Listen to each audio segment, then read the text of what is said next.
of Ibadan, who has registered indelible footprints in the University of Ibadan as the next Vice Chancellor.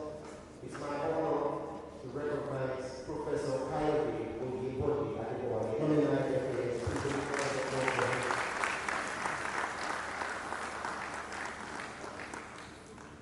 After the chief host, it is only proper to acknowledge our distinguished lecturer today, who his presence here has attracted almost the entire cabinet of Oyo State Government today, and coincidentally, over 70% of them are distinguished alumnus of the University of Ibadan. So we want to welcome them back home today. Distinguished ladies and gentlemen, our lecturer today is not just an alumnus of the University of Ibadan, but particularly Independence Hall is claiming him, but the University of Ibadan is receiving him today because he is first in US before he became a member of that hall. So, ladies and gentlemen, with a big round of applause, it's my delight to warmly acknowledge the presence of His Excellency, the Deputy Governor of Oyo State, Barrister Abdulrahman.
sir, once again. The Honorable Commissioner for Health, Dr. Alumni.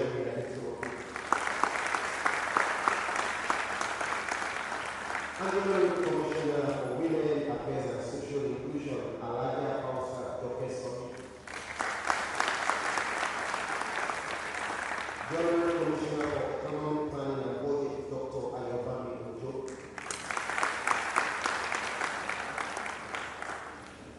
And distinguished ladies and gentlemen, the Chairman of the State Civil Service Commission, Alec Amorodi Aderiwe.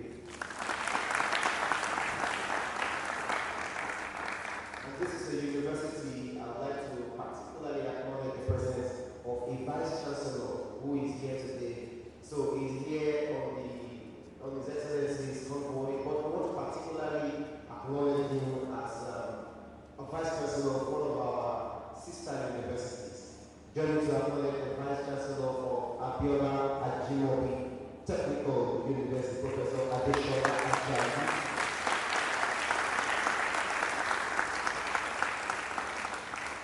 And also the Honorary Commissioner for Investment, Professor Saliu Adelabu. Since we have many commissioners here today, I hope they are going to commission or do a foundation meeting of the project. Just to reflect that we have 5 commissioners in the US. And ladies and gentlemen, it's also my delight to acknowledge the former Auditor General of the Justice, Mr. Yasi Akinwale.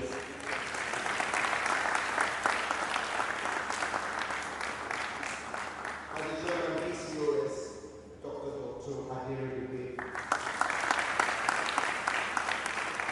Also the Provost of the College of Medicine of Oyo State, Dr. Gojubola Owola. It is my delight to warmly acknowledge the awardee of independence of who has been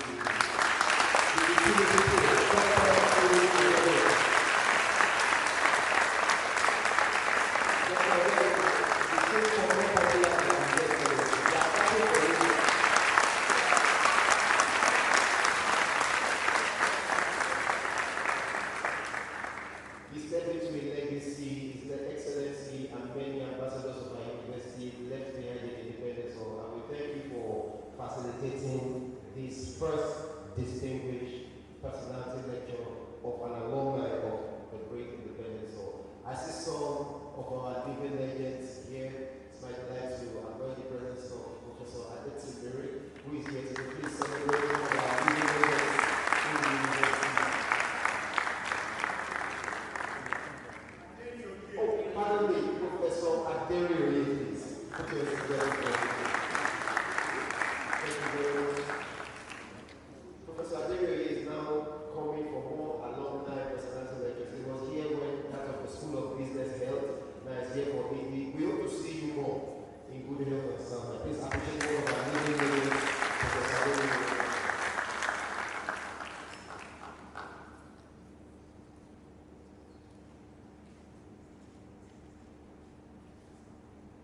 Thank you very much. And ladies and gentlemen, the boxer of our university is represented here today by one of our senior officers in the boxery, Mr. Ako, who is a deputy boxer at the boxery.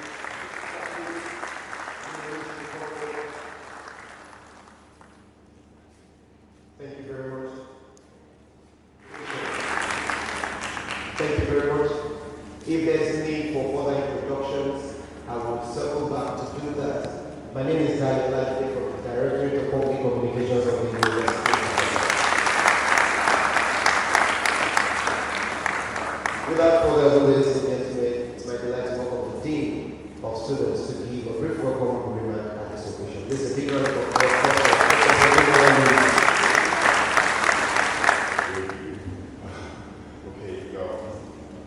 Mr. Vice Chancellor, Professor Kaidi Adibori, MNI, FSPS, the Deputy Governor of Oyo State, His Excellency Rahim Adebayo,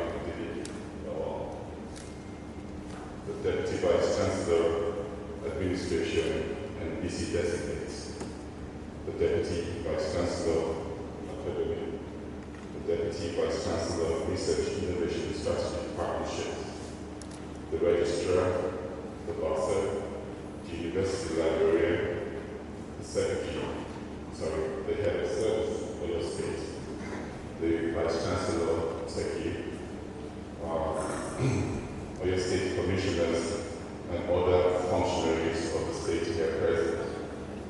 We acknowledge the value and rights of the faculty, who is the head of civil service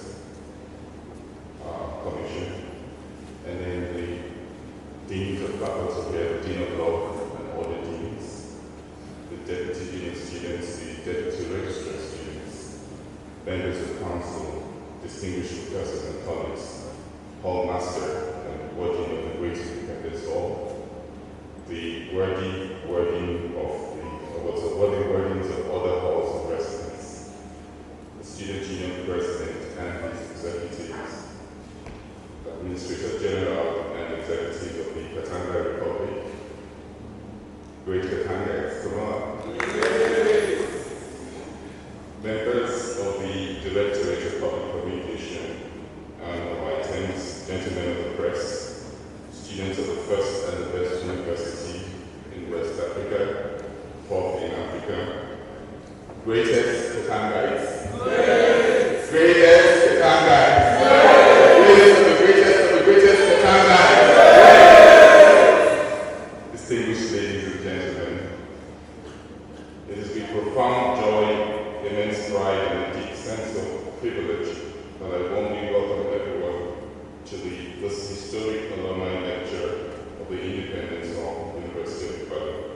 On behalf of the Student Affairs Division and the entire Independence Hall community, I extend heartfelt appreciation to our distinguished guests, eminent alumni, friends of the hall, members of the university community, students, ladies and gentlemen, for honoring our invitation with your presence. Today is particularly significant because we're privileged to host a sterling product of the University of Ibadan and a distinguished resident of Room B 65 of Independence Hall.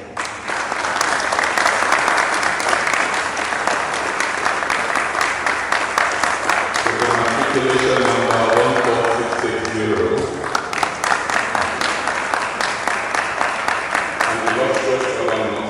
Whose remarkable journey from the corridors of the Great Independence Hall has been to the exalted office of the Deputy Governor of Oyo State. His Excellency Abdurrahim Adebayo Deleke stands tall as an enduring source of inspiration to generations of Katangites. Our guest speaker is a distinguished statesman, an accomplished administrator, a visionary leader, and a man whose public service has been defined by humility, as stressed by the Vice Chancellor earlier, integrity, intellectual depth, and an unwavering commitment to the advancement of society. His life epitomizes the ideals that Independence Hall has always sought to inculcate: scholarship, leadership, discipline, courage, and selfless service. We are immensely proud to welcome him back home, confident that his reflections and experiences will inspire us all to greater heights. This lecture provides a unique opportunity for alumni, friends, and admirers of our distinguished guest speaker to reconnect with Independence Hall and to partner with us in addressing the numerous developmental needs of the Great Hall. Every generation inherits the responsibility of preserving and strengthening the institutions that shaped it. We therefore hope that today's event will ignite renewed commitment and generous support towards enhancing the infrastructure, welfare, academic environment, and overall development of the Great Independence Hall. Second only to the Great Alexander Brown Hall, the Great Independence Hall is renowned for having one of the most vibrant, cohesive, impactful alumni body. And this is headed by Mr. Bakure, who only a couple of days ago came in from the US. And they've been doing so wonderfully, trying to help rebuild the great independence. Tadanga Alumni has consistently distinguished themselves in public service, academia, business, industry, diplomacy, and community development, while maintaining an exceptional tradition of giving back to the whole that molded them.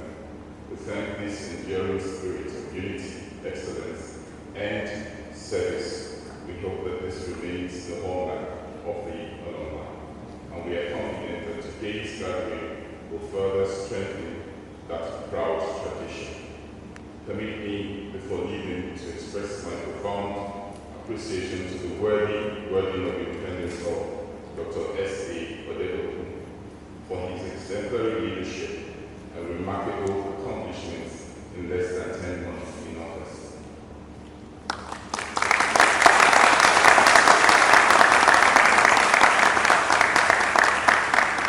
As I said, this is the second alumni hall, alumni lecture given for any hall of residence. The only one that was held earlier is the one of the Noble Below Hall. Yeah, so this is the second, and I also thank my predecessor, Professor I.A. Abiono, and the Deputy Dean for insisting that we continue with this great tradition. We also thank the Hall Master, Professor Raphael Alabi, whose steadfast support and commitment have contributed immensely to the smooth administration of the hall.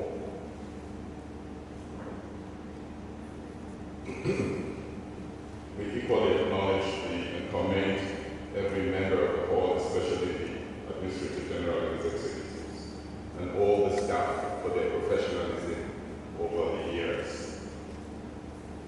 Dear distinguished guests, respected alumni, friends of the Independence Hall, members of the university community, and all invited guests, we're deeply honored to have you here. As we commence this memorable lecture, may the discussions inspire fresh ideas, strengthen old friendship, forge new partnerships, and motivate us all to contribute meaningfully to the continued growth and transformation of our respective halls of residence. Once again, distinguished ladies and gentlemen, welcome to the Independence Hall Alumni Lecture titled 27 Years of Democracy in Nigeria, Any Lessons Learned in Leadership and Governance. God bless Independence Hall, God bless the University of Ibadan, God bless Oyo State. Congratulations to Oyo State on the Owerri episode, and God bless the Federal Republic of Nigeria.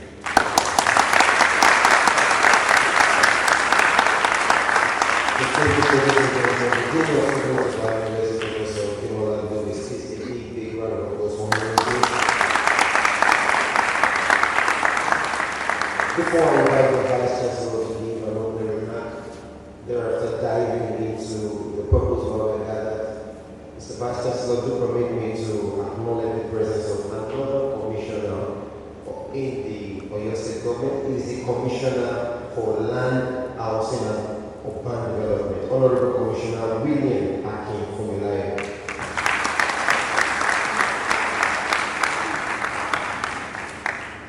I acknowledge the chairman of the board of BCS earlier, but it was a wrong name. But it's my delight to also inform the Vice Chancellor that we have another distinguished alumnus, who is the chairman of the board of the Broadcasting Corporation of Oyo State, Chief Mrs. Olaitan Adedoto.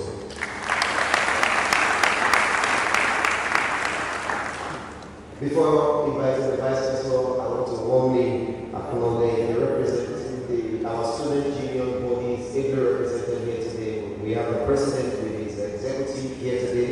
Join me to acknowledge the president of our student union, Temidayo Adeboye.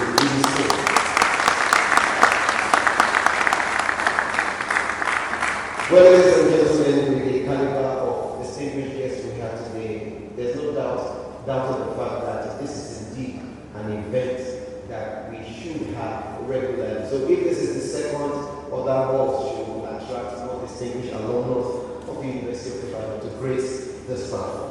So to welcome us and also to give an opening remark at this very special occasion. And Mr. Vice Chancellor, I have one more commissioner to acknowledge. There's going to be a commission in the US very soon that the United State government is going to facilitate. I know Professor Lakoba is saying amen to that. Ladies and gentlemen, the Honorable Commissioner for Budget and Economic Planning, I think I acknowledged it already, Barrister Yobayo. So that's double recognition. It's an honor to welcome the Vice Chancellor of our University to deliver his address and presentation.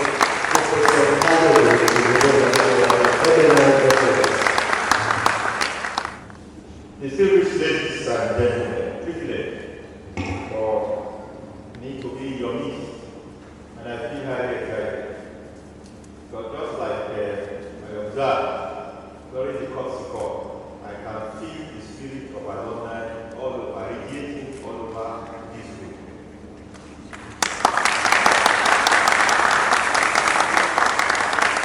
The principal officer of our great university, Deputy Vice Chancellor of Administration, and the 14th Vice Chancellor President. Other principal officers, I think the boss is here, they represented. Let me gingerly list on the protocols that have been established. I will always be able to make very few recognitions. Let me particularly recognize our erudite guest lecturer, His Excellency Barrister Abdulrahim Adebayo Lawal, Deputy Governor. A distinguished alumnus of this university and a distinguished alumnus of the great independent hall. So, it is great to have. How many Kakaka is like this group?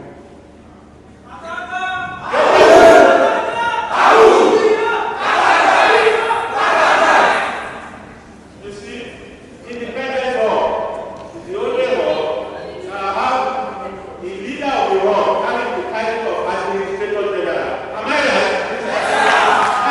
We have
The president of the student union, I also need to recognize.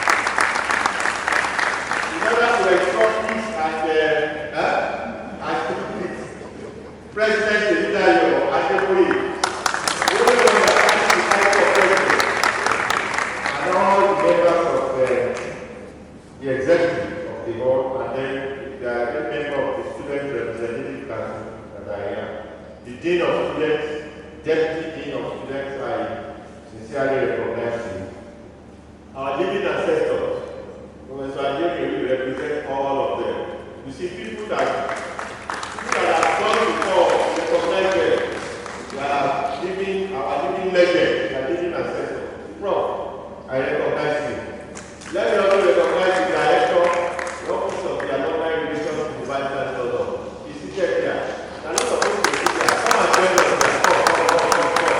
I love how the Vice Chancellor.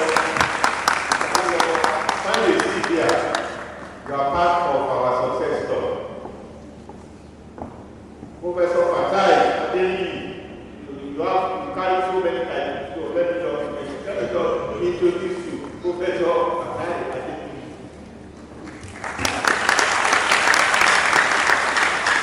All other distinguished guests that are present here, the gentlemen of the press, distinguished ladies and gentlemen. It is a distinct honor and privilege to welcome you to the University of Ibadan on this momentous occasion, which is the great Independence Hall Alumni Day. I greet you with very warm affection that only a fellow alumnus can feel. One who was born in the same hallowed halls and found his footing within these walls. I am delighted to see that our hall is so ably represented today. That's the great Independence Hall.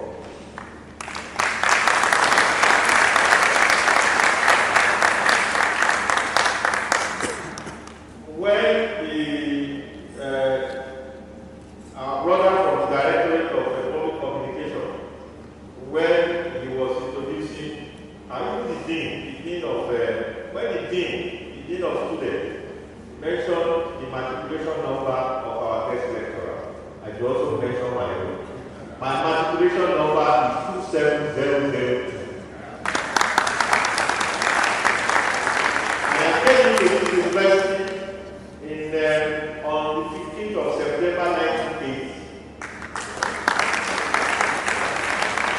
Our guest lecturer, definitely my senior, my senior, he came in 1975. And you see that his matriculation number started with 1. I always with 2, so that indicates that he is apparently my senior. This occasion is a profound testament to the enduring bond between the university and those that she has molded. In a time when our institution faced significant funding challenges, the support of our alumni is not just welcome, but it is essential. As I often stated, alumni ownership of our university is a global best practice and very capable way forward for the sustainability of tertiary education in Nigeria. The Great Independence Hall Alumni Association has exemplified this spirit through commendable initiatives, and I commend your commitment to your alma mater. To our students and our present here today, I want you to look around you. The alumni in this hall, they have journeyed far, yet they have returned. This is the power of Ibadan identity, the identity that follows you beyond graduation, as you will be identified with that color, that yellow, blue, and gold colors, and the character that this institution instills on you. As I always remind our matriculants, we produce not just brilliant minds, but individuals of impeccable character who can solve the complex challenges that is confronting society. Distinguished ladies and gentlemen, the topic of today is 27 years of democracy in Nigeria. Any lesson learned in leadership and governance? It is not only timely, but it is one of the most critical conversations of our time. As Nigeria, we have much to reflect upon. For 27 years, we have maintained unbroken civilian rule.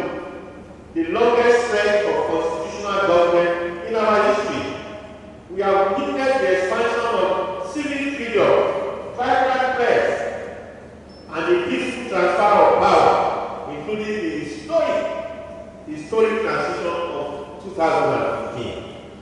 Yet, democracy is a process. It is not an event, and the work of deepening it so far is heavier task than merely surviving. We must interrogate the rule of law and ask if it is truly the indispensable partner in the rule of our people. We must bridge and continue to bridge the widening gap between our post-colonial democracy, the holding of elections, and the substantive democracy that delivers security, prosperity, and dignity to the Nigerian people.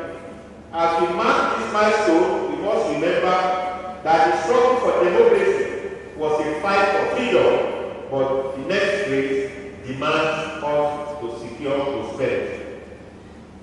Distinguished ladies and gentlemen, in order to guide us through this discourse, this critical discourse, we have chosen one of our own, His Excellency Barrister Abdul Rahim Adebayo Lawal, Deputy Governor of Oyo State, and is a distinguished alumnus of both the University and Independent Forum. Your Excellency, your journey from the corridors of the University of Ibadan to the highest echelons of governance in Oyo State is an inspiration to our current students. We are incredibly proud of your achievement and grateful that you have accepted to return home to share your insights. As I noted in the recent summit, a sustainable future is impossible without good governance and ethical leadership. We eagerly await your reflections on what 27 years of democracy practice have taught us and these very principles. In conclusion, distinguished ladies and gentlemen, the lessons that we learn today are not for the glory of the past, but for the building of the future. Let this lecture challenge our students to not only be consumers of democracy, but active participants and future leaders who will elevate the standard of governance in Nigeria. They must embrace global thinking and digital evidence and always to apply their talents in solving problems in their own community. Distinguished ladies and gentlemen, I want to welcome you again to the University of Ibadan, the first and the best, and I wish you a very stimulating and rewarding lecture. Thank you.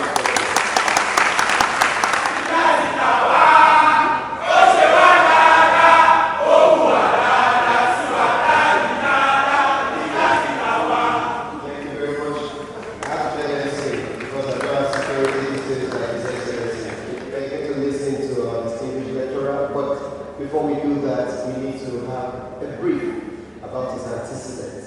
It's therefore my delight to invite Professor Bakaya and to read the citation of His Excellency while I warmly request my Excellency to invite our President.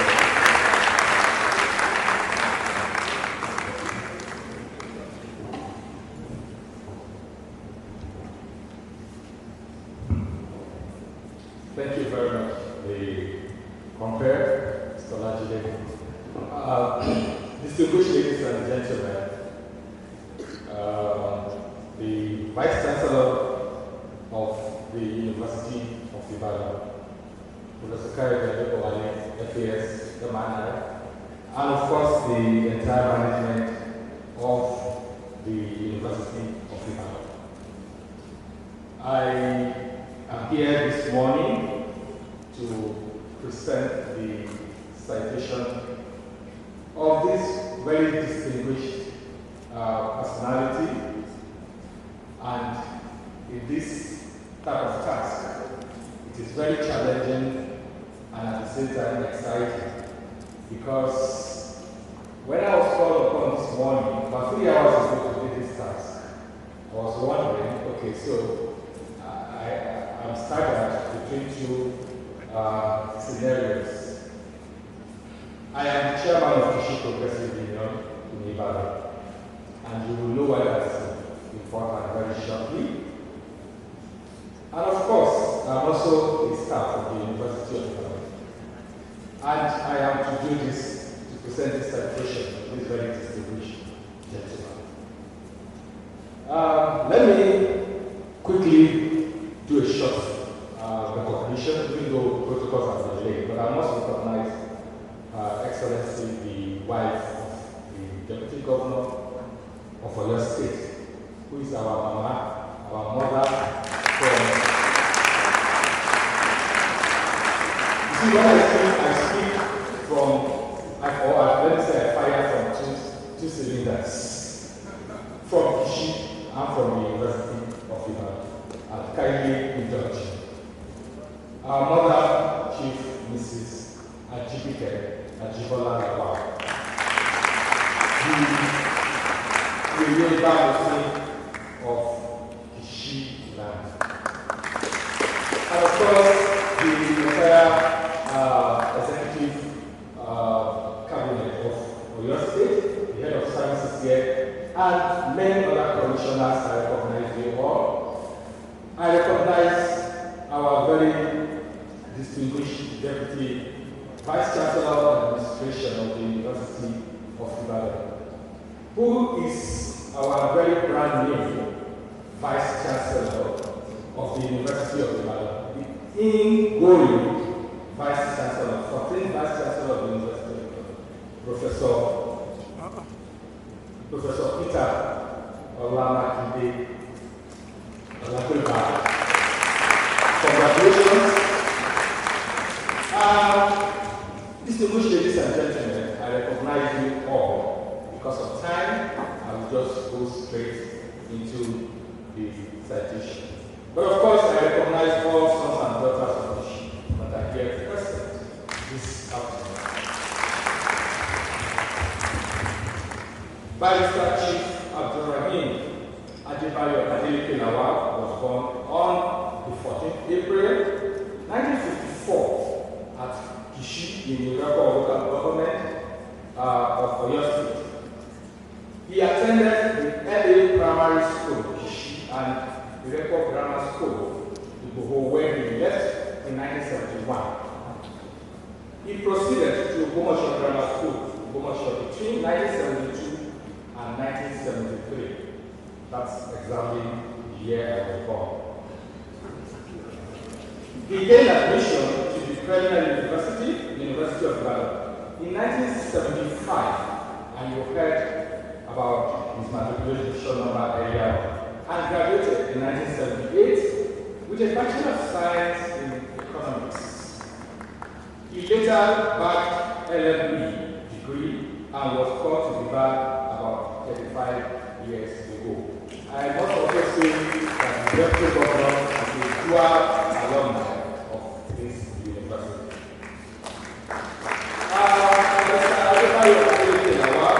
Has vast experience in private and public sectors in Nigeria. He was appointed a board member of the TCTC, for those of you who remember that transport company, many years ago.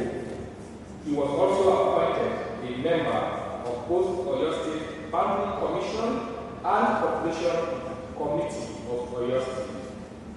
He served as the Vice Chairman of Oyo State Judicial Service Commission between 1999 and 2003. He also served on several panels of inquiries established between 1999 and 2003. He was appointed the Honorable Attorney General and Commissioner of Justice between 1999 and 2003 in Oyo State. Under his watch, several innovative steps were taken leading to the establishment of additional divisions of High Court at Ogbomoso, Iseyin, and Kishi. At the national level, he was appointed a member of Body of Benchers and Council of Legal Education of Nigeria, among others. He was honored with several chieftaincies, among which are Are Babazin of Kishi land and of the Jero of Ogbomoso land. Barrister Lawal, a recipient of Most Friendly Leader of Ibadan land, courtesy of the Central Council of Ibadan Indigenes. Adebayo Adeleke Lawal was the chairman of Oyo State Housing Corporation until his nomination by His Excellency, the Executive Governor, Engineer Seyi Makinde, FNSP, and his confirmation by the Oyo State House of Assembly as Deputy Governor of Oyo State.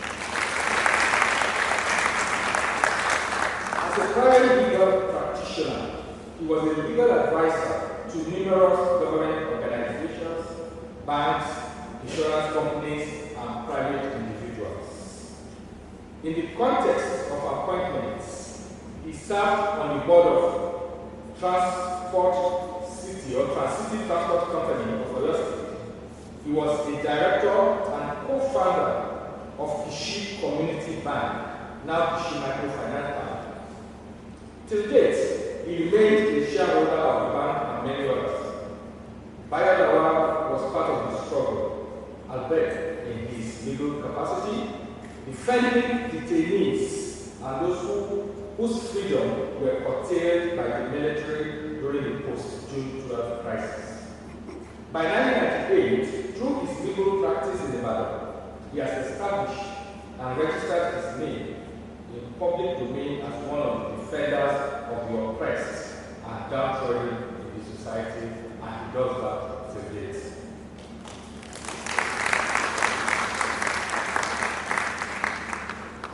Today, 70% of his legal services are to these categories of Nigerians, and he renders these services pro bono.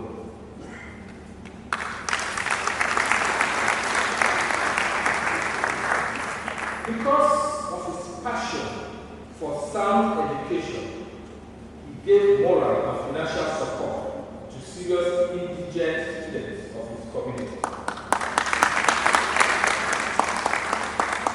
He is proud to see some of them now as lawyers, teachers, accountants, and so on. Several indigent students of Kishi are still being supported financially in various institutions of higher learning. An avid supporter of social, economic, and cultural development of Kishi community, it used to be further noted that Bayo Lawal has always been at the vanguard of emancipation of our Okeogun area of Oyo State. For this reason, he is a member of the OPM Council of Okeogun Indigenes, as well as a member of the Okeogun Council of Elders. And of course, Barrister Lawal is one of the trustees of Okeogun Development Consultative Forum. Barrister Chief Abdul Rahim Adebayo Adeleke Lawal has been privileged to act as the acting governor of Oyo State for 3 times, which indeed is a major milestone. And just last week, the Oyo State governor, His Excellency, Engineer Seyi Makinde, transmitted a letter to the House of Assembly that he will be away on his annual leave and that his deputy, Barrister Bayo Lawal, should act as the governor.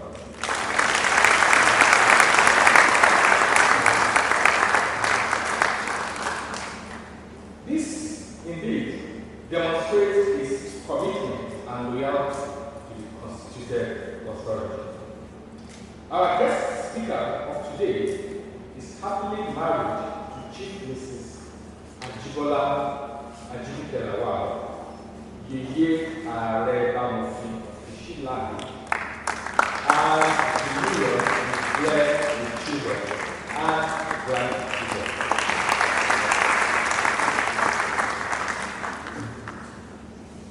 The Vice Chancellor mentioned that the guest speaker's matric number starts with 1. His own starts with 2.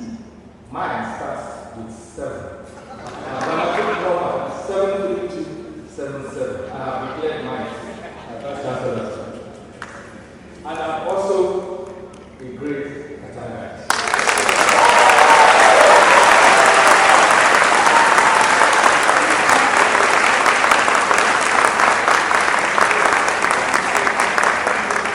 So, on this note, I am very, very delighted to introduce very distinguished personality, a leader for us in Kishi and Okeogun in general, an administrator by excellence, a distinguished legal luminary. Our guest speaker, ladies and gentlemen, I want you to join me to welcome him, who is also a great alumni of the Defense Force, as well as that of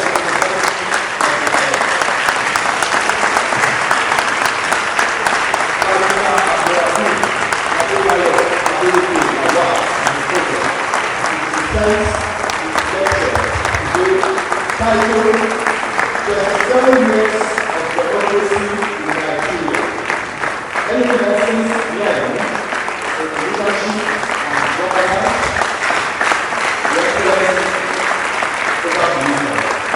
Thank you very much. Thank you very much. Please.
Mr. Vice Chancellor and Chairman of today's event, Professor K.O. Adepowale, FAS, Alumni, FSP, SP. Let me pause a moment to really appreciate the Vice Chancellor of this great university, the University of Ibadan, for his magnanimity and commitment for years past. He has been the Vice Chancellor.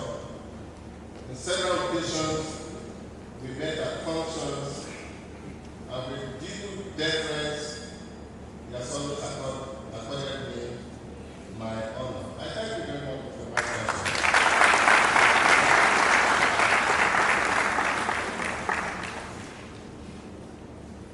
I have also to thank him one more time because this event was planned for Independence Hall, and when the call was escalated to the Vice Chancellor that the event of this nature is coming today, he magnanimously accepted to host today's event at Prentice Hall, not Independence Hall cafeteria that was planned.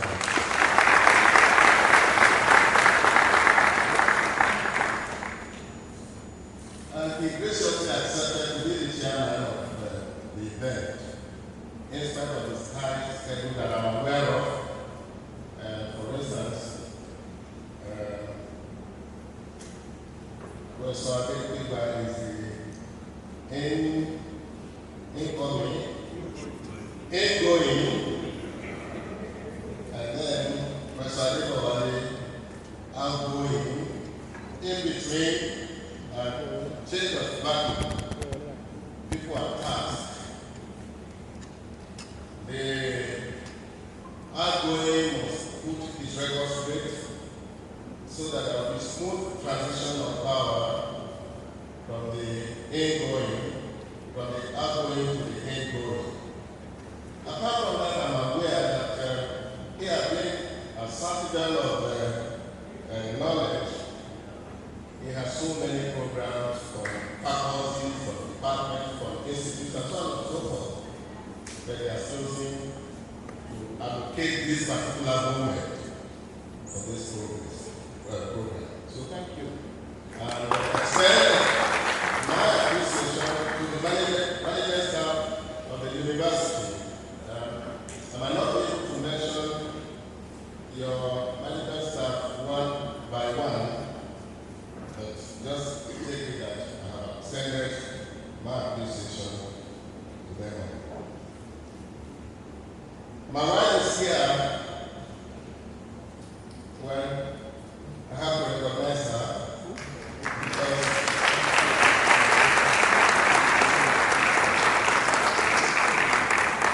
she also is an alumnus of this great university.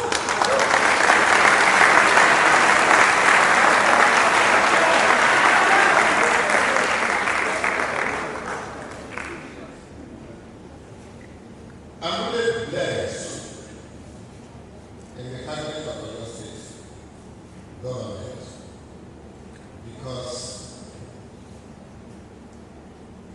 virtually all appointees in government are here this afternoon, starting from the head of service, who also is an alumnus of this great university.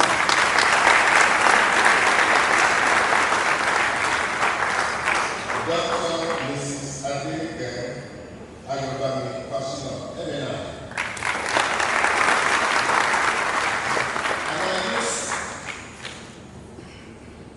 your contact to appreciate all cabinet members, because there are so many, and the time is not really on our side. All commissioners, board chairmen,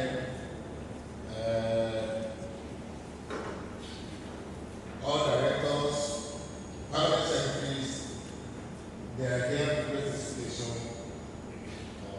with me. I must also flip over to my great hall, Independence Hall, and acknowledge most profoundly the Chief Host and Dean of Students, Professor Baraman Lewis.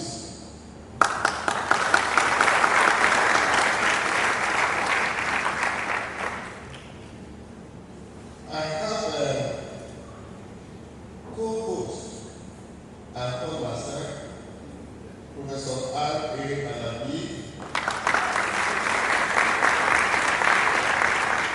The host and forwarding Dr. S.A. Odedokun.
wrongly placed, they will criticize you. So in order to avoid criticisms, I elect not to deliver this paper as a lecture, but a presentation. And I fully hold on to all the mistakes or advertisement of ignorance that I may have been making in the course of this presentation. Mr. Vice Chancellor, I have a personal history that binds me to this space, the Great Independence Hall. I have walked the corridors of the hall as a student, carrying books under my arm, wrestling with ideas in the reading rooms and dreaming of a Nigeria that will fulfill the promise of its independence. This Great Independence Hall is not a mere venue for me, rather, it is a sacred ground.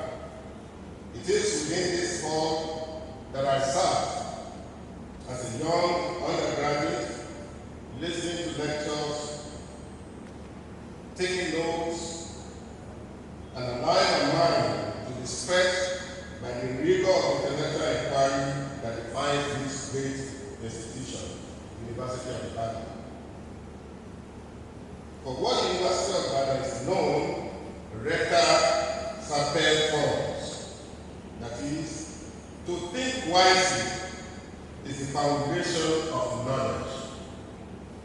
Independence Hall, therefore, was and still a microcosm of Nigeria. It was and is still a crucible of diverse tongues.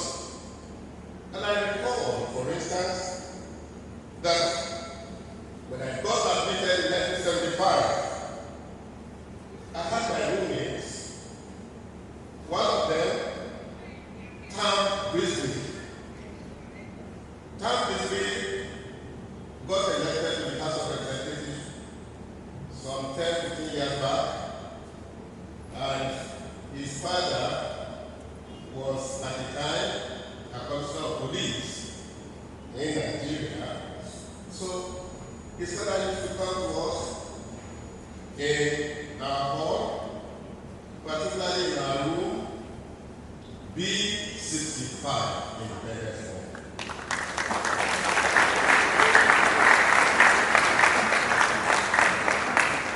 Another roommate of mine is one Isaiah Ogwenson.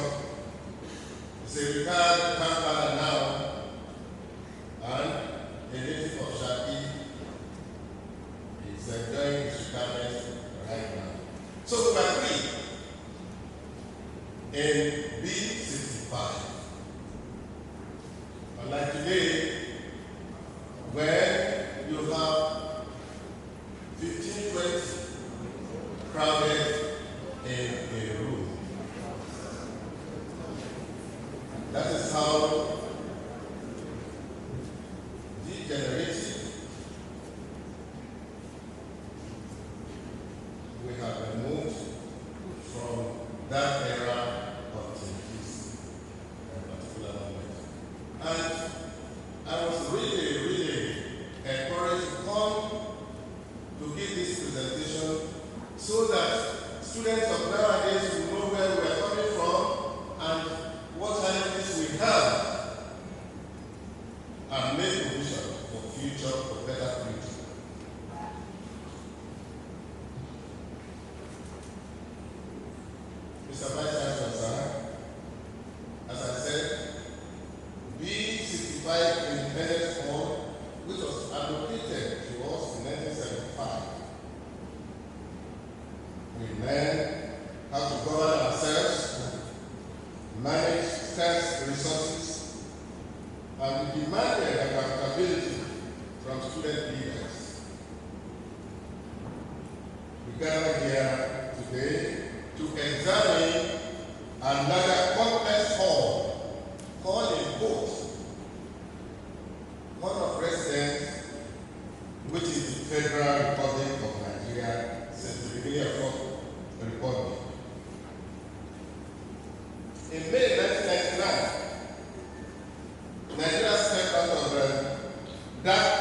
and governance.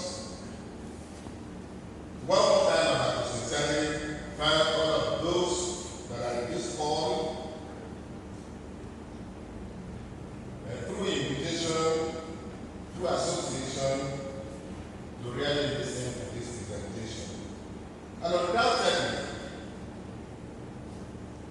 this presentation, according to information at my disposal, is the first of its kind coming from an alumnus of Independence of University of Ghana.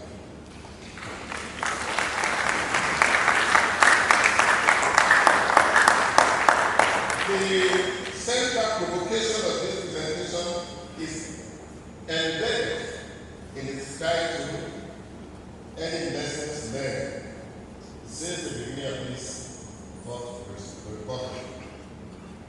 It's a question that carries the burden of our current reality. For 27 years on, we have conducted elections, changed presidents, governors, senators, legislators, council chairmen, and board councillors. Yet, the fundamental question of leadership and governance remains utterly unresolved. Why is it that after nearly 3 decades of democratic rule, our leaders are the least trusted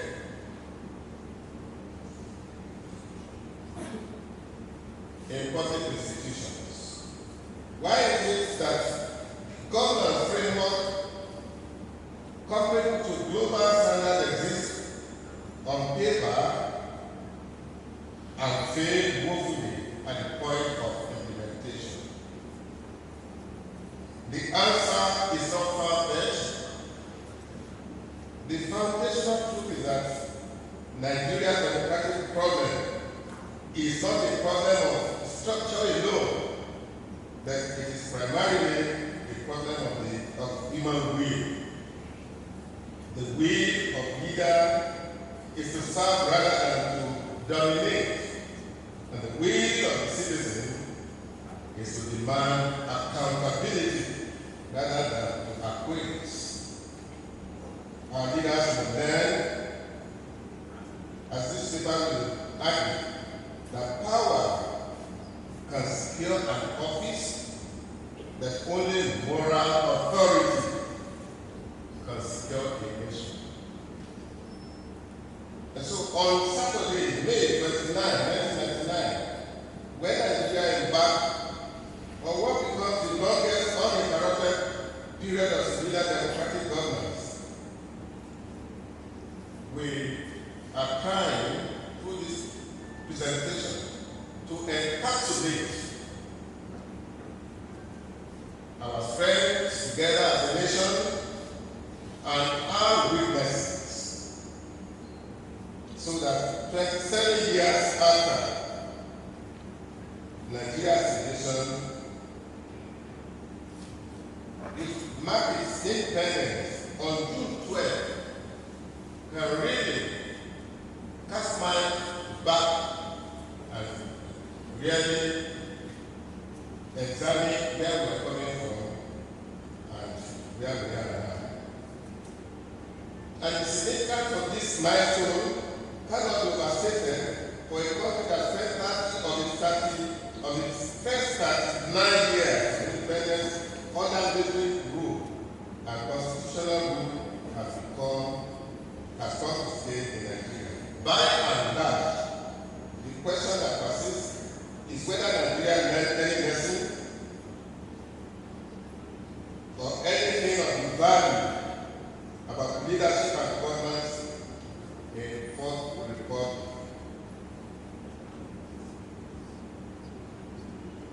This is therefore to examine what the last 27 years have taught us and what is left unfinished. I'm privileged. And when I say I'm privileged, I'm indeed very privileged because at the beginning of this republic, I was already a full-grown legal practitioner here in Ghana. And I'm able to say that I was one of the first parts participants in this democratic process since 1999. In that year, I served as the Honorable Attorney General and Commissioner for Justice between 1999 and 2003, and I also served as a member of the Judicial Service Commission. In that period, I was privileged to lead several quasi-judicial panels, both at state level and at federal government level. So, I have been a traveler since the inception of the Fourth Republic. Fourth Republic represents Nigeria's fourth attempt at democratization after its second military interference in the country. And if there's anything we must really applaud ourselves for, it is for this uninterruption of democratic rule since 1999 to date, even when we have challenges that call for some changes by the governments. Let me pause here to really share the experience. Last year at the Senator Atinobi's memorial lecture, I was privileged on this campus to attend. And like we are doing now, it felt that we must examine whether military rule was not better than democratic rule. And a professor from this citadel of learning came out to say that according to him, military administration is better than civil administration. And I questioned him because he probably was very young during military intervention and what people faced. Nothing is better than freedom. And so under the military regime, citizens' freedom was curtailed. Even if they gave us the best of their infrastructure, once the freedom is curtailed, it reduces the dignity of humanity. And so I cautioned the professor that whatever it is for us to correct other democratic dispensation, that is where our focus must be directed. But to invite indirectly military rule is an aberration. So we have to appreciate and thank ourselves that with all the shortcomings of the civil administration, democratic government, we are still struggling on.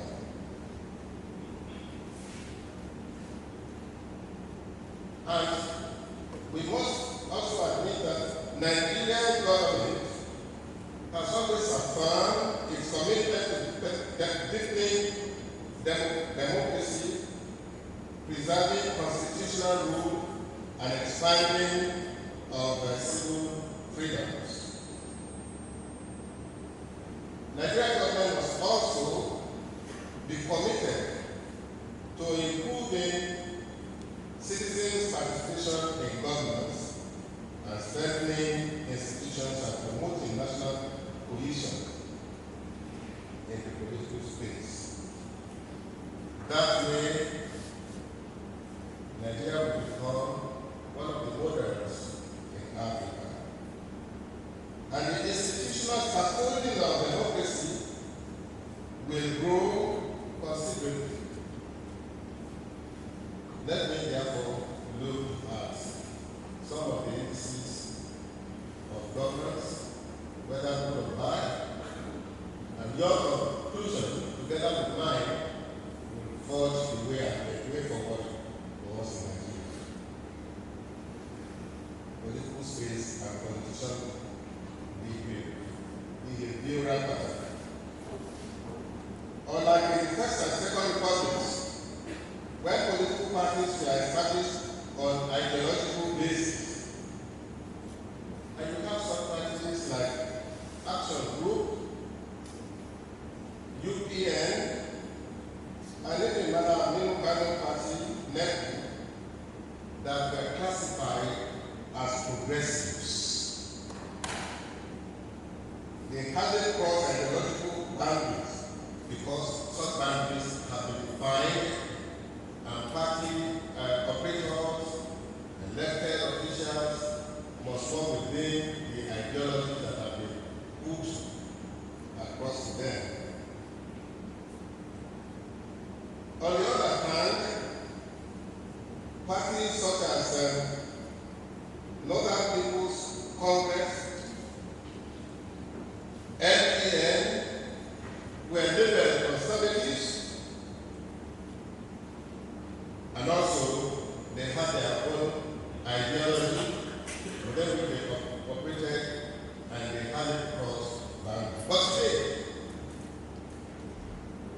political parties in the Fourth Republic have largely ceased to function as platform for ideas, policy direction, or coherent programs of governance.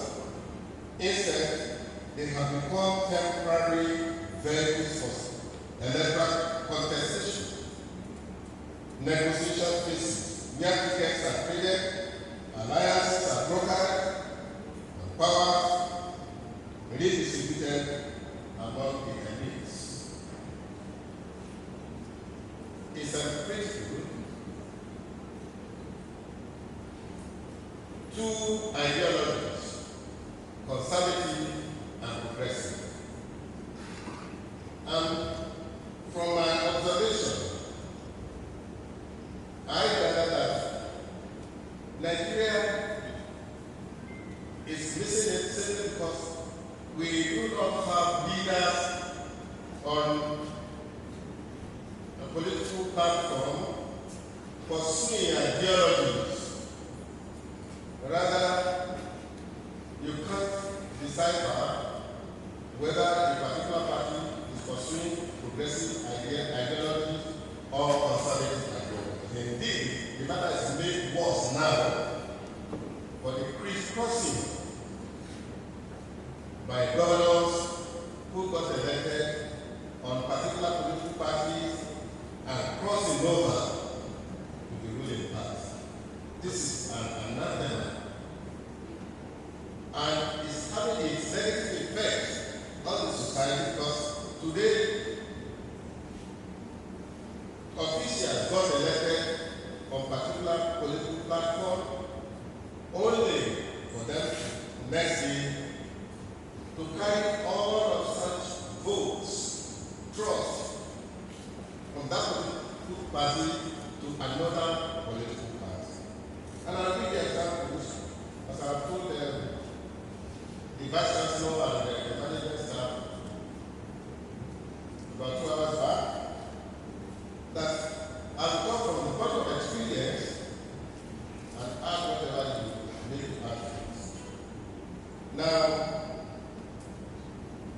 I was nominated to represent His Excellency the Governor of Oyo State in PDP Governor's Forum, somewhere in the South. And those who went along with me are seated in this hall. And we were personally entertained, all of us, PDP Governor's Forum. The following day, this particular governor who posted us crossed to another political party. And up to today, that particular governor is in English. Here in Ibadan, we posted PDP governors about 1.5 years ago at the National Conference Center. You are here. And several of those governors were in attendance. The following day, we discovered that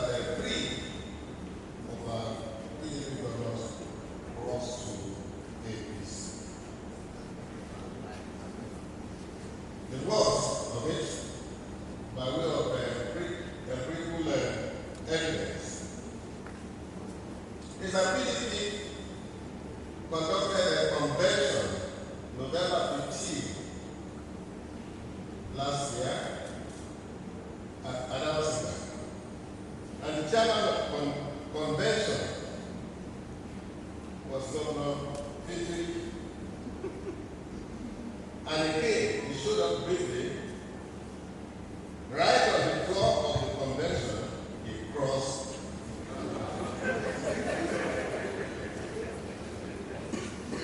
So that is how bad the political environment in Nigeria has been. And if you are talking of the political party is progressive or conservative, where is the line? The way they lie without reference to our people. And our people matter when appointments are made, when projects are being done, so that to ask them what they need, what they want.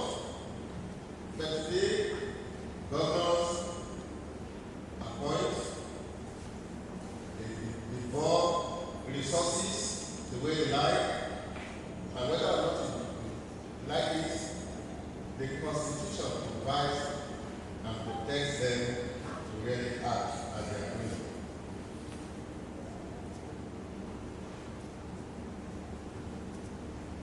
Here in Oyo State, we try very much because of the relationship between the leaders and the men to ensure that basic necessities of life are provided. For instance, taking Oyo State as a case study, since 2019 to date, we have a roadmap for sustainable development. Under that roadmap, we have enumerated what we need to be doing for our people in terms of infrastructural development, through road network connectivity to the 5 geopolitical zones that we have in Oyo State. And for those of you who are very familiar with the geography of Oyo State, we have money ahead that we say is well tapped. He's saying to Bumosho, it's also well tapped by this administration. He's saying to Oyo Town, well tapped, and that is connecting one zone to the other, Ibadan zone to the zone of Oyo State. Likewise, those of you who are very, very familiar with Oyo State, particularly Ibadan, we have 6 centers in Oyo State. You know that some 8-10 years back, every corridor was dark at night. That's a fact. But under our administration, we embarked on what we call Light Up Oyo State. Today in Ibadan, especially, we move around from 7 p.m. till the following morning, everywhere is very lit. That's a policy, a deliberate policy of this administration. And we're also talking of circular road, for which much noise is made, and then people are accusing this administration, describing it as land grabber, but they have not, and yes, they have not moved onto the circular road and see the wonders that this administration is performing in terms of good road network around it. And that circular road spans 110 kilometers, dual, making 220 kilometers around the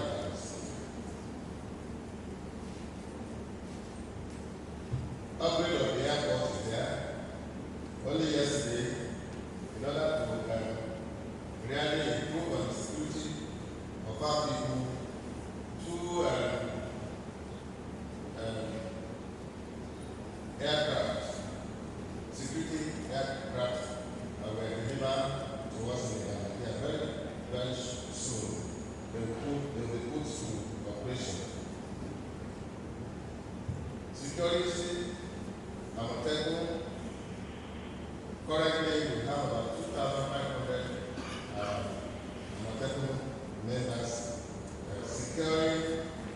every nook and cranny of your state. And I want to say very strongly to us that but for the intervention of Amateku, the police cannot only tackle the challenges of security that we have in your state. Example, recent example, where we had incident of banditry in Oriri, the first responders to that incident was the Amateku Hall. Before the military came and police, and the third day I was there to really observe what happened. Well, today, I'm telling you, even when the military had left the bush, they are still in the bush, keeping watch on fish.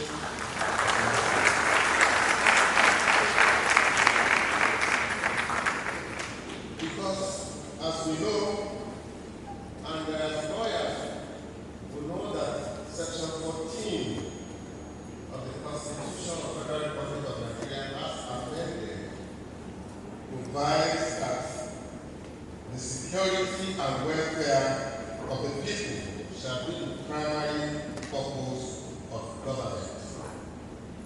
Without security, there's nothing else that the government can do successfully. So security therefore is a second one to development. We see this today, ladies and gentlemen, is that the Vice Chancellor, the problem that we have in Nigeria, which is constituting major setback, is the judiciary. And I'm happy the Dean of Faculty, University of Nigeria, several lawyers are here. The space is being found by the judiciary. I'm a lawyer. But one is not particularly happy because of what the judiciary is being thrown into. Some political parties register political parties, they wanted to contest election in 2027, and one federal high court judge, just said without any legal reason that they must be registered by INEC. When in fact, those political parties had already nominated officers who will run for president, who will run for senate, governors, and so on and so forth. And I'm talking in particular with reference to parties like ADC, NDC, APP, ACON, ZAO, that a particular judge, incidentally, the judge served under me here in Ibadan when he was doing his NYSC. And I said, although they are a judge, but this is not what we thought it would do.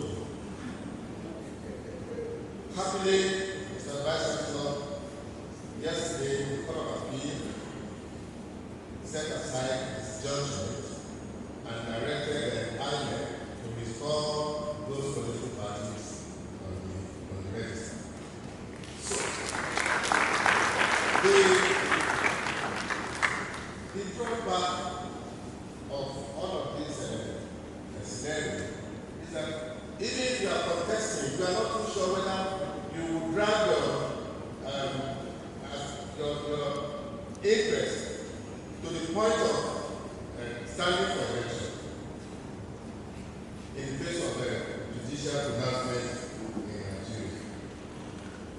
So if there is anything that we need to do, is just to appeal to judiciary to really call some of our judges to order. In fact, in the judgment of the Court of Appeal yesterday, I was so happy that this particular judge who directed the INEC to deregister political party was quoted in the strongest term. And I think, by and large, the judge will be recommended to the NBC for historic action. Policy judgment, as we know, must ensure that the polity is stable, must ensure that governance is stable, and must really generate confidence in the minds of ordinary citizens of Nigeria. So, judiciary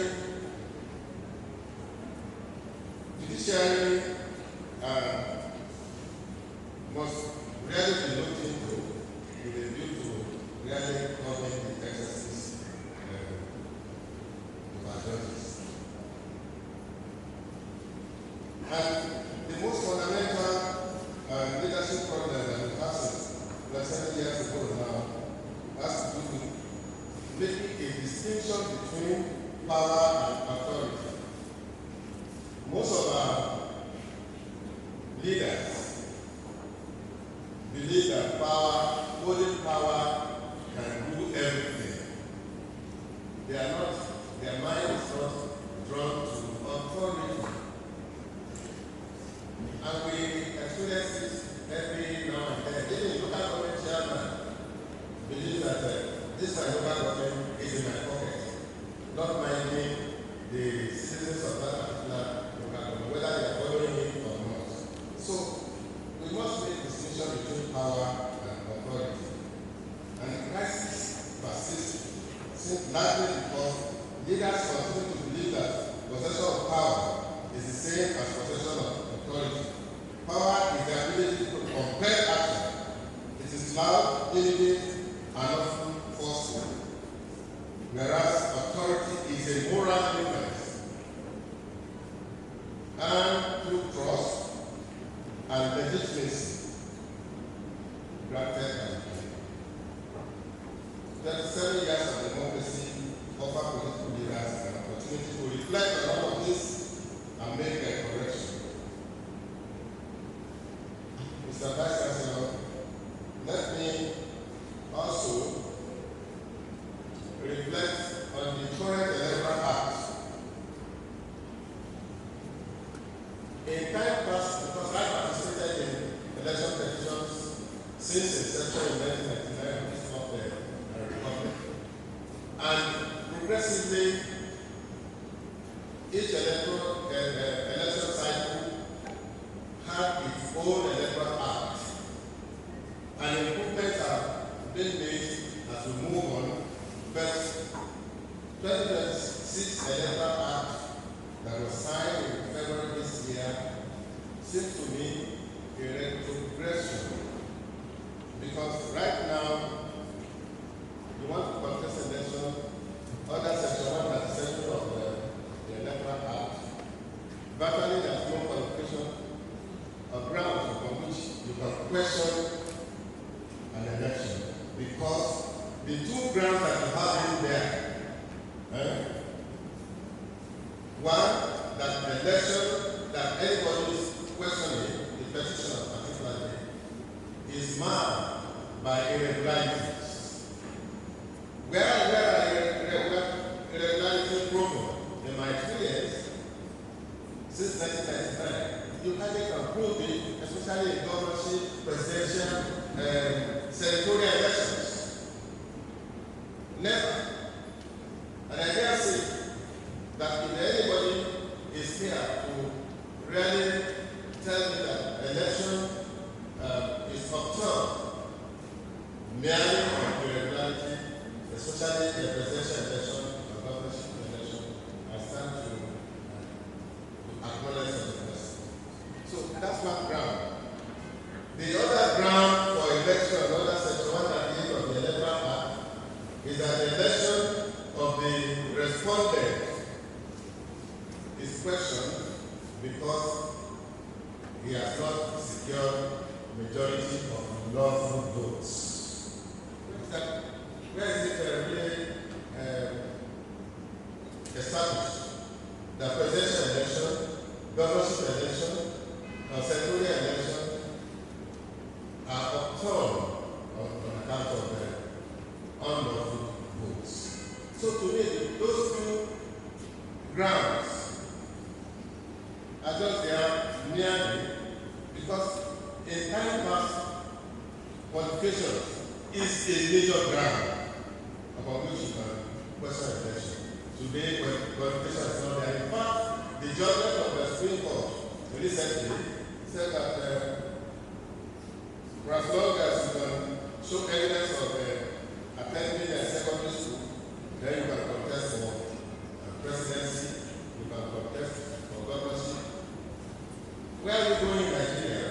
We must really raise the bar in such a way that those who are coming to contest election, be it governorship, senatorial, House of Assembly, must have basic knowledge, basic qualification, so that people will enjoy them for what they are, for what qualification they have. But today, Supreme Court judgments that we have are indicating that anybody can come, even a motorbike driver can contest the election as long as shown evidence of attending secondary school in any locality. So because of all of this, Mr. Vice Chancellor, ladies and gentlemen, public trust is eroded.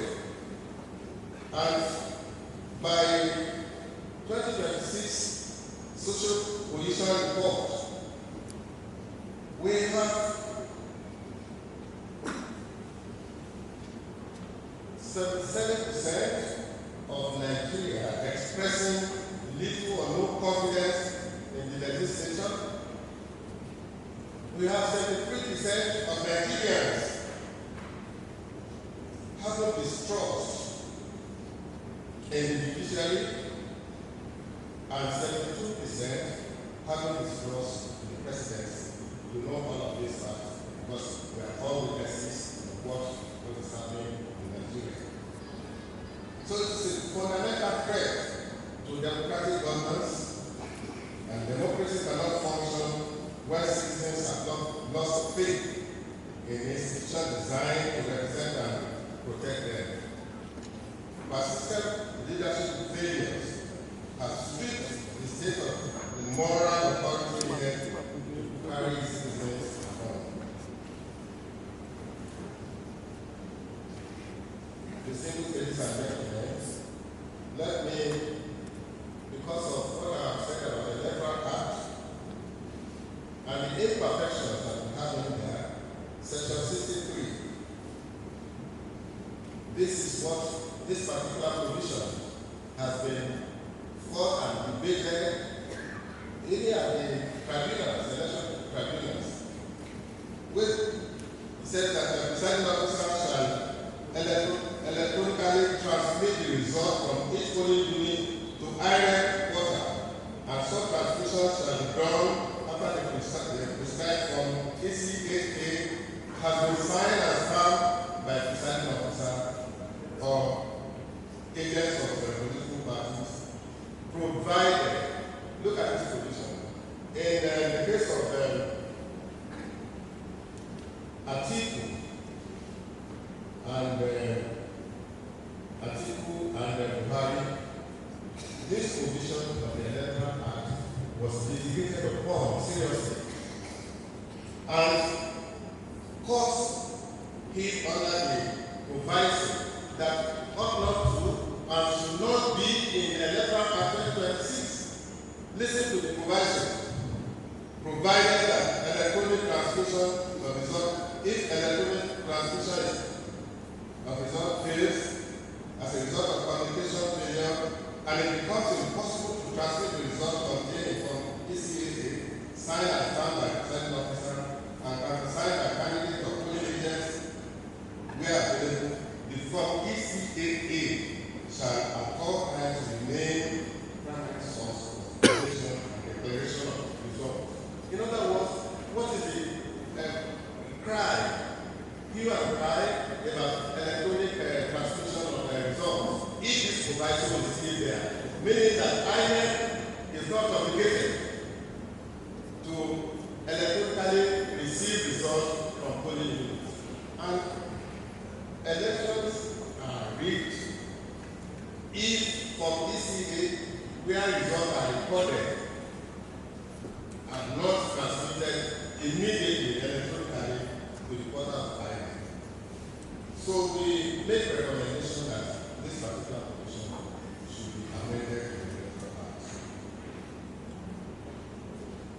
Because of jurisdictional problem, sometimes I'm not talking to lawyers alone, I'm talking to non-lawyers. Because you will be wondering what's happening in the judiciary. Political parties ventilate their grievances in court. And sometimes they say that some of the issues are not justiciable, especially in Ghana and mechanism arrangement of political parties. But courts have consistently interfered to ensure that even the provision of the Constitution is not respected. And I refer to section 83.5 of the Constitution. People should go and look at it. And then moderate the activities of the judiciary in that regard. Recommendations. Based on the lessons of the 7 years of democracy, the following recommendations are offered for leadership, governance, and electoral reforms. 1. We must embrace authority over power as absent. Leaders must understand that true leadership is built on earned trust, moral legitimacy, and service, not coercion of political maneuver, which is what we are having currently in Nigeria. Coercion. You must do this, and it must be done. Or try to maneuver. State societies don't rely on maneuvering of the system, and they are called violent. Rather, they rely on systems. And the systems only can ensure that the society runs very well. In Oyo State again, which is my case study, because of what we perceive as necessary to really run this state, we have instituted or enacted several agencies and authorities of government. 1, rule of law is there. People who are misbehaving on the road, or those who are rearing cattle and things like that, will have an agency, rule of law agency, to deal with such anomaly in society. We also have anti-land grabbing here in Ibadan. In time past, you hardly can make one to say that I have owned a land if you buy from wrong source. That's what we call unlawful. We all know it, but today, the rule of the day, anti-land grabbing law is there. We have our own anti-corruption agents that if people perceive that some individuals are cheating and outside, they can report to Oyo State anti-corruption agency. And we have tried to build culture of accountability to be accountable to the people. And from time to time, the doors of Oyo State government is open for scrutiny, so that if people are not really, or they do not really understand how government is run, they can come to us, ask questions. We stand to account for our actions. So all of these institutions are meant to strengthen governance in Oyo State in particular. And if we can have such in Nigeria, it's better for all of us. Conclusion. 27 years of democracy in Nigeria represent a remarkable achievement, the longest period of uninterrupted civilian governance in the nation's history. That fact alone deserves to be stated plainly and appreciated fully. The significant lesson from this journey is that it has been one of resilience and determination, but resilience alone is not enough. The path of democratic consolidation lies not in stronger personalities, but in strong institutions, as I have mentioned above. It lies in institutions that are respected and protected. It lies in leaders who understand that possession of power is not the same as possession of authority. And it lies in citizens who refuse to be passive spectators in their own governance. This is crucial because most of our people in Nigeria in particular were very passive. Even when we are being treated by authorities, we hardly raise our voice. So this presentation is calling on us not to be passive spectators because we are being governed, and we must be governed rightly. Nigeria's future depends on leadership that is willing to reform systems, confront historical grievances with honesty, and build a democracy that works for all Nigerians. Democracy must be felt in the pocket, in the security of lives and property, in the quality of education and healthcare delivery, and in the opportunities that are available to young people like great candidates.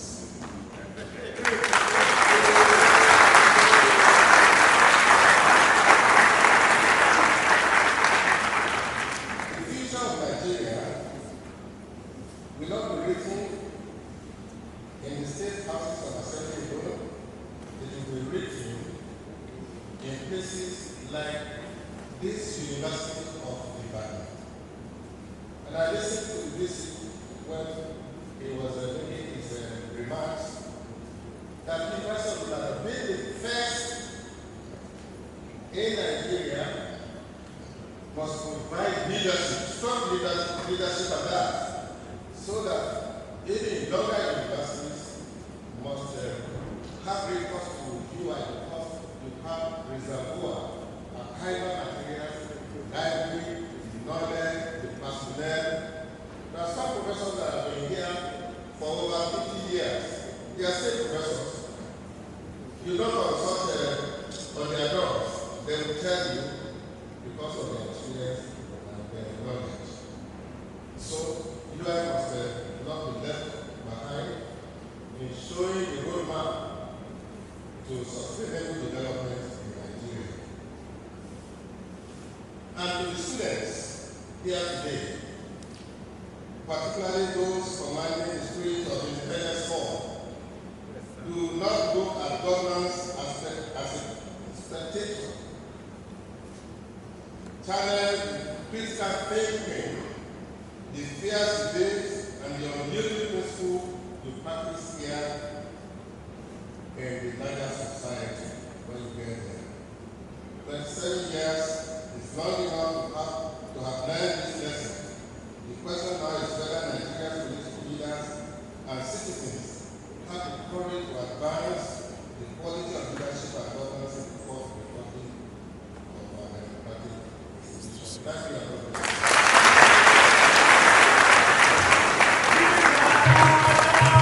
Viva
discussions, and that's what we are noted for at the University of Ibadan, cross-fertilization of ideas, so we can engage the lecture further. And like His Excellency has said, he said it's not a lecture, so we can engage the presentation further, so that you'll be correcting whatever is there. So it's a presentation. So ladies and gentlemen, the Vice Chancellor has asked, and we have sought the kind permission of His Excellency that this presentation will be made available publicly, so the Student Affairs Division will find a way of making it available on different platforms so that you can engage further. Please, another big round of applause.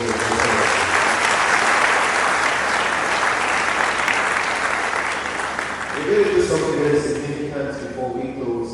And somebody walked in quietly into this hall, but his aura was very loud. It's my privilege to acknowledge his presence and also to invite him to where he should be seated, the 13th Registrar of our University. Just to welcome Mr. Dani of the family. They get the peace of the Lord and tell you the National Assembly of America. Thank you very much, sir. Now I have administrative coverage that my boss is here. Please appreciate the registrar one more time. And so distinguished ladies and gentlemen, two people will be decorated. Three rather will be decorated at this occasion. The first is not because he is the Vice Chancellor, but he is a distinguished Katanga. Please, are you saying Bobo or Baba? The Vice Chancellor says Bobo because he's not an old man. Distinguished ladies and gentlemen, may I invite the Dean of Students, Professor Demola Lewis, to just come to decorate the Vice Chancellor and openly the Constitution.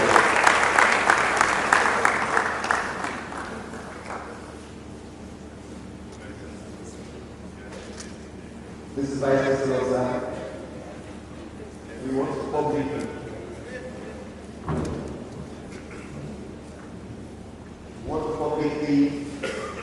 recognize you as a distinguished I'm a member, so that guy is not coming smoothly or not.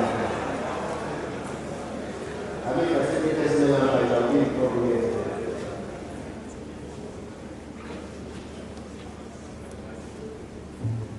Distinguished ladies and gentlemen, I know that you will agree with me that that lecture will only come from an alumnus of the University of Ibadan. And more importantly, from an alumnus of the great independent hall.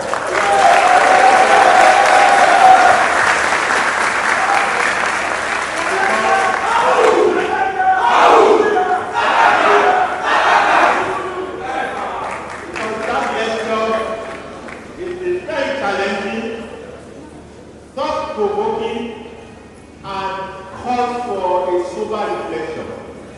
I'm sure that this lecture will continue to evaluate, will go beyond the four corners of this Alumni.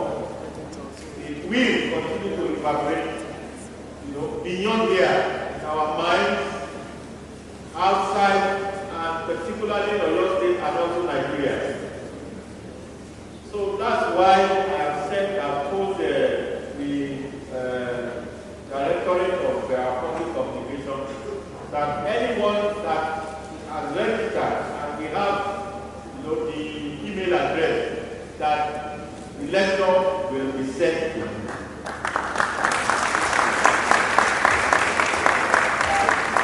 So once again, on behalf of the university, we want to thank the distinguished lecturer. I want to thank him for his time. I'm sure if we give him a lot of time, he will speak. He will speak for more than 24 hours in a day. Because he is there on the field. These are the operators of democracy, and you can see all the things that he has said today. So we want to thank you again. So that I will not be giving another speech. Let me just pause. So, thank you.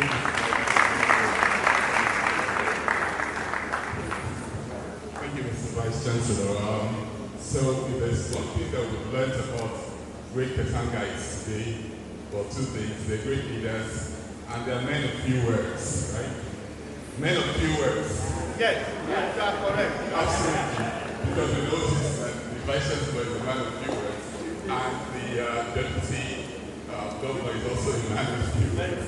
So on behalf of the whole Katangites, I almost say the noble Bellites, we know better, but it's sort of so on behalf of the Katangites, I would like to, with the whole master and whole world here, to search you, to confirm you as a member of the Hall of Fame of Katangites.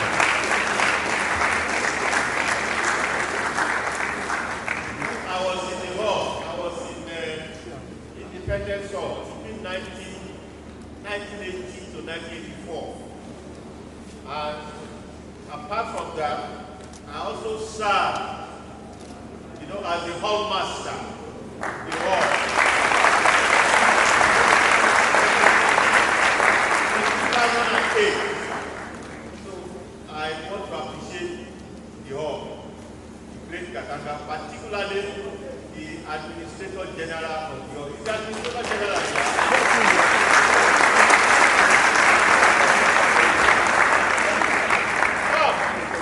Administrator General.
last, which is the Indula of the award segment of this ceremony, would like to, okay, after the photograph. So for my delight to invite His Excellency, the first Alumni Lecturer of Independence Hall. Ready? May I invite His Excellency?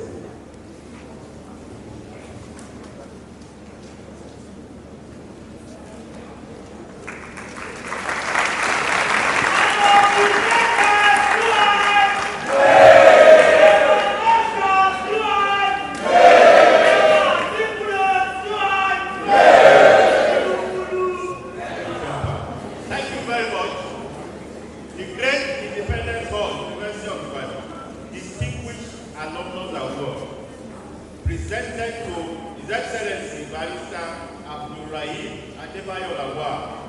Deputy Governor of Oyo State, in recognition of his contribution to the development of the hall, the university, and the nation as a whole. Congratulations.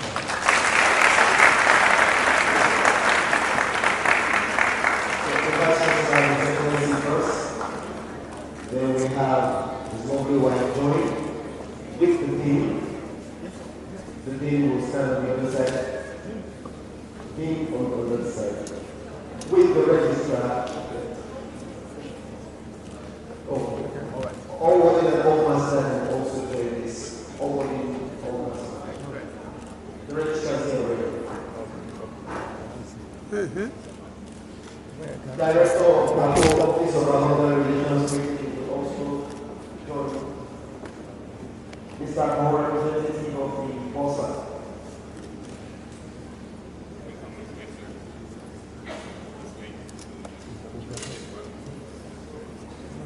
The 1 minute, the representative of the POSA join.